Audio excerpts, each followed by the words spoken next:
clairement, cette vidéo, c'est de l'or.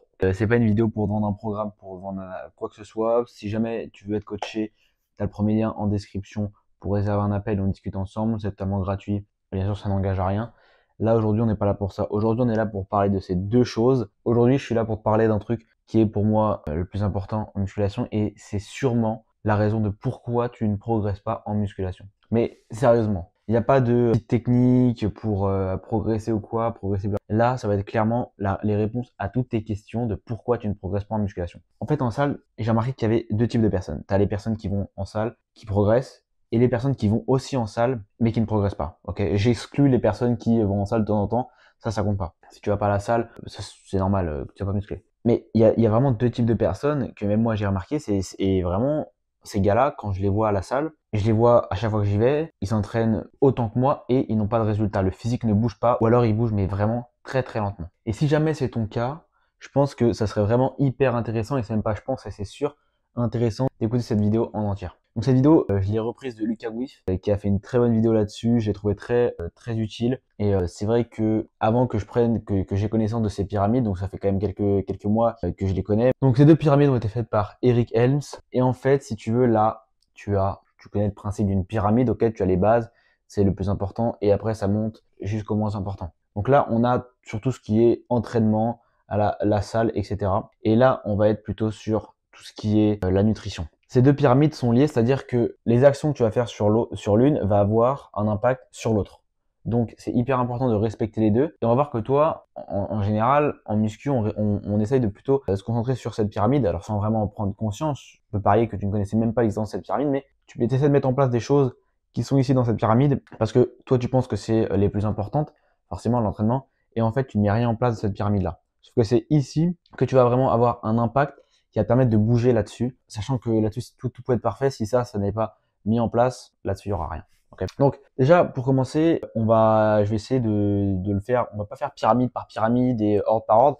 Je vais essayer de parler vraiment comme je le pense et essayer d'être le plus clair possible pour que tu comprennes. Donc déjà ici l'adhérence. Pour moi, même avant d'avoir pris connaissance de ces pyramides, j'insistais déjà quand je parle à tous mes élèves, quand je parle à n'importe qui de la musculation, c'est l'adhérence. L'adhérence à quoi? L'adhérence à la musculation. Ok, donc ici c'est à ton programme d'entraînement, mais il faut adhérer à ce sport. Plus particulièrement, du coup, à ce mode de vie et à tes séances d'entraînement. Et l'adhérence, ça repose sur trois piliers. Sur le réalisme, la flexibilité et l'agréabilité. Je sais pas si ça se dit, mais le fait que ce soit agréable. Pourquoi?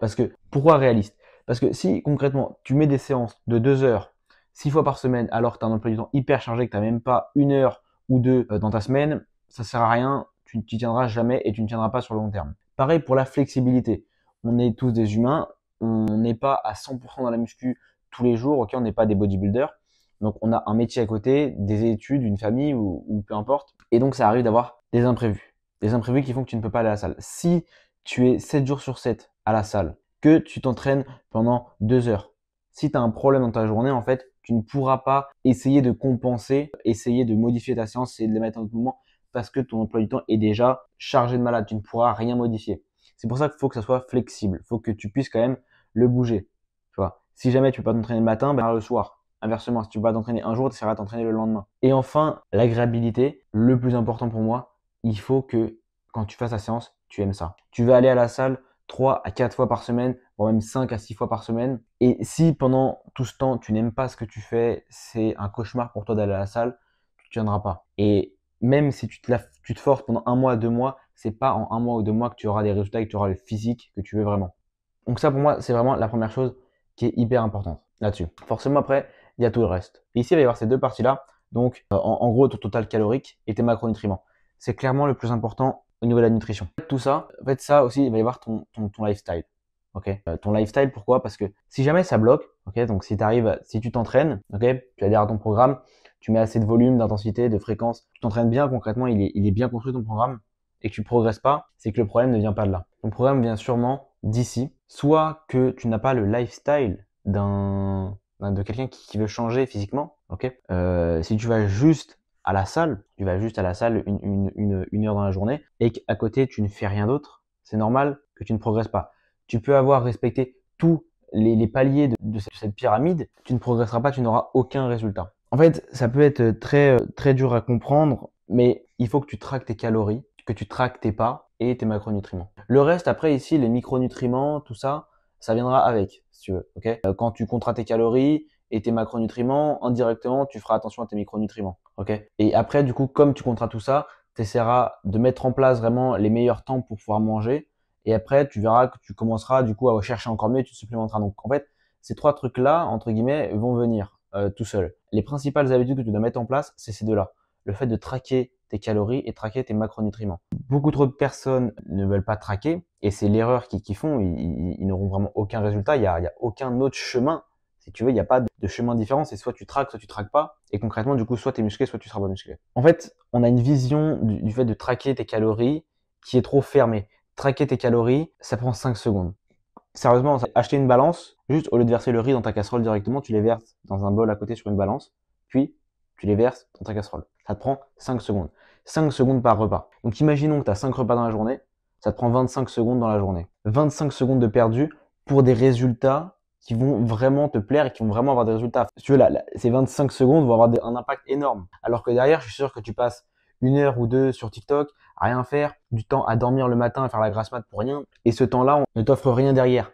Donc te dire que tu n'as pas le temps ou que tu n'as pas la tête à ça, c'est faux. Tu te mens à toi-même et tu mens aux autres. C'est 25 secondes dans ta journée. Surtout que tu n'es pas obligé de traquer tout le temps. Ok. Moi, personnellement, je traque tout le temps. Je traque à chaque repas, à part si je fais des écarts. Et à force de traquer, j'ai plus besoin de traquer, entre guillemets. J'ai plus besoin de tout rentrer sur mon application. Je l'ai fait pendant maintenant des années. Tout le temps traquer les repas. Je sais les quantités que je dois manger pour atteindre mon total calorique. Pareil pour mes macronutriments. Et ça vient instinctivement. Je sais que je dois manger telle quantité, je les pèse, je les mange et c'est fini. Et tellement maintenant j'ai pris l'habitude, c'est que je peux changer ce que je mange sans le rentrer dans l'application. Je le rentre quand même pour être sûr, mais si par exemple je décide de pas me faire du riz mais plutôt des œufs au plat avec du pain de mie complet, je sais à peu près quelle quantité prendre pour avoir à peu près le même apport en calories. Et en fait, quand tu veux faire une prise de masse ou même une perte de poids, et le problème c'est souvent en prise de masse, c'est le problème que je rencontre chez pas mal de personnes que j'en appelle, c'est que tu as l'impression de beaucoup manger. Tu te dis, ok, je mange beaucoup. Ils me disent, ouais, je mange beaucoup. Mais est-ce que tu manges réellement beaucoup? Et ce que je dis souvent, qu'est-ce que tu manges déjà? Si tu manges beaucoup de légumes, en soi, tu manges rien. En fait, tu peux manger des kilos de légumes, bah, tu seras toujours plus faible que moi en calories. Pourquoi? Parce que les légumes ont une densité très faible, comparé à du riz, des pâtes, des céréales, tout ça. Donc ça va vraiment être ce que tu manges. Et dis-toi que il y a un truc simple, c'est que si si tu manges à ta faim, tu te dis ok, bah je mange à ma faim et j'ai l'impression de manger beaucoup. Pourquoi? Parce que l'assiette est remplie. Mais si tu manges à ta faim, dis-toi que tu ne pourras pas prendre du poids. Le but de prendre du poids, c'est de construire un surplus calorique, donc c'est-à-dire manger plus de calories que ton corps en dépense, et donc tu ne peux pas manger à ta faim. Tu es obligé de quand même te forcer un minimum. Tu es obligé de temps en temps, alors je dis pas forcer à vomir, mais des fois manger ou boire des choses alors qu'en fait, dans les deux jours, tu l'aurais pas fait. Donc, je sais pas si c'est clair, mais ici, en comptant vraiment tes calories, tes macronutriments, ça va clairement avoir un impact là-dessus. Pourquoi? Parce que quand tu vas compter tes calories, tu vas être en surplus calorique, imaginons. Ton volume, ton intensité, ta fréquence va être beaucoup plus élevée. Tu vas avoir beaucoup plus d'énergie pour mettre ça en place. Ok? Le volume et l'intensité, ça va ensemble. Le volume, c'est c'est le nombre de séries que tu vas faire par groupe musculaire par semaine. C'est recommandé entre 10 à 20 séries. Donc 20 séries pour les plus gros muscles, 10 séries pour les plus petits muscles. Et ça va avec l'intensité. C'est-à-dire, l'intensité, c'est le fait de faire une série proche de l'échec ou à l'échec. Ça veut dire que la dernière répétition, ça veut vraiment la dernière que tu peux faire, que ton corps peut produire. Et que pour qu'une série soit effective, fonctionne entre guillemets et ait un impact, il faut que ta série soit proche de l'échec. Donc, si tu mets beaucoup de volume, assez de séries mais que tu mets pas d'intensité, ça fonctionne pas. Si tu mets assez d'intensité avec peu de volume, ça ne fonctionnera pas. Et la fréquence, c'est le nombre de fois que tu vas travailler le groupe musculaire par semaine. Donc je te conseille 2 fois, c'est je pense le meilleur compromis, parce qu'une fois tu vas pas le travailler assez, et 3 ça risque d'être compliqué si tu n'as pas beaucoup de temps. Et bien sûr tout ça, il faut pas y aller trop dans l'excès non plus. Si tu vas trop de volume, trop d'intensité, alors trop d'intensité en soi, je pense que tu n'auras jamais assez d'intensité parce que on est souvent en train de dire je suis au maximum, mais en fait on n'est pas vraiment au maximum. Mais si tu mets trop de volume, déjà ça va te servir à rien, tu vas pas forcément avoir plus de gains et tu risques surtout de te bousiller, d'être trop fatigué et donc du coup l'adhérence en fait, il y aura même plus d'adhérence. Donc ça sera pas bon. Donc je vais pas revenir sur chaque truc en détail. Voilà, les micronutriments, ça va être forcément aussi important. Et là on peut voir que les suppléments, ça vient vraiment en dernier. Arrête de penser aux suppléments. Okay, les compléments alimentaires, c'est bien, mais si t'en prends et que t'es même pas là, genre si tu les prends ici, tu vois bien qu'il y a un problème. Tu vas avoir aucun résultat. Et donc ça peut vraiment avoir un effet négatif parce que en te disant je prends des compléments alimentaires, tu vas te mentir à toi-même, tu vas te dire ok je fais attention à mon alimentation, donc tu vas mettre de côté l'alimentation parce que c'est bon, tu prends des compléments, donc vas-y c'est bon. Et derrière tu progresseras pas. Donc oublie les compléments alimentaires, n'en achète pas si t'as pas déjà ça, ça va servir strictement à rien. Après, on pourrait revenir en détail, mais ce que je veux vraiment que tu comprennes, c'est que si tu ne progresses pas, si tu t'entraînes et que tu ne progresses pas, alors bien sûr, il y a tout ça à mettre en place, mais n'essaye pas de regarder qu'il y a l'entraînement. Regarde ici, sur la partie autour de ton entraînement. Ok? Le sommeil, les calories, les pas, est-ce que tu marches assez?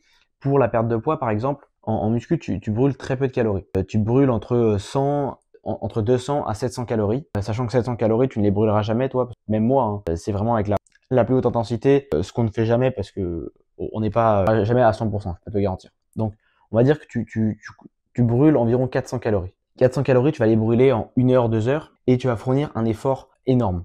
Par contre, si tu marches, tu vas fournir un effort vraiment minime. Quand tu marches, tu peux parler avec quelqu'un, tu peux réfléchir, tu peux faire plein de trucs et t'es pas essoufflé, t'es pas fatigué, tu peux rentrer chez toi et continuer ta journée et t'as brûlé beaucoup plus qu'en salle. Donc vraiment marche. Si tu as un iPhone, tu peux traquer tes pas. Si tu as un Android, je pense que tu as pas mal d'applications aussi. Pour les iPhones, c'est dans l'application santé, ça se fait tout seul. Sinon, tu peux avoir là comme ça un bracelet ou une montre qui calcule tout. Mais c'est vraiment important de mettre ça en place, le mode de vie autour. Le sommeil, c'est pareil.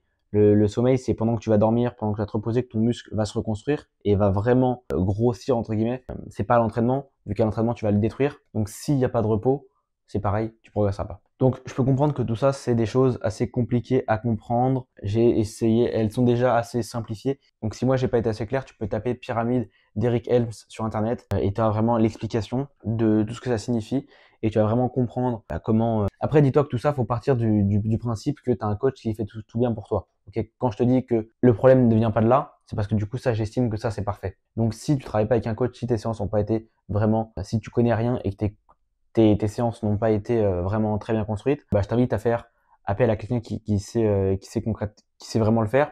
Donc, si jamais, comme je te dis en début de vidéo, tu as le lien qui est dans la description de cette vidéo où on va pouvoir parler ensemble, c'est gratuit et on va pouvoir voir ensemble la meilleure chose à mettre en place pour toi. Et donc, une fois que ça c'est parfait, parce que ça va l'être très rapidement, forcément, il va falloir s'attarder sur le lifestyle, sur tout ce qu'il y a autour pour vraiment progresser. J'espère que cette vidéo t'a aidé, j'espère qu'elle t'a plu. N'hésite pas à t'abonner, tu me fais un petit retour en commentaire et n'hésite pas à passer sur Insta, tu m'envoies un petit message si tu as besoin de conseils ou quoi que ce soit. Et puis voilà.